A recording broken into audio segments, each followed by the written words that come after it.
Let's shoot multispectral imaging photos with Antonello version 2. Step 1. Open the box. It contains all you need.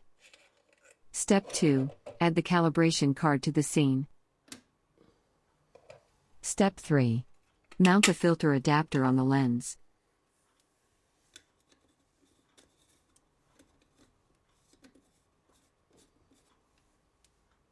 Step 4. Mount the first spectral filter on the lens.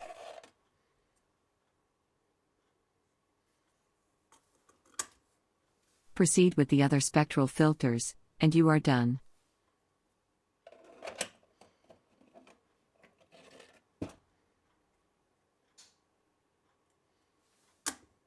Eventually, you will get these 18 spectral images for your multispectral imaging examination.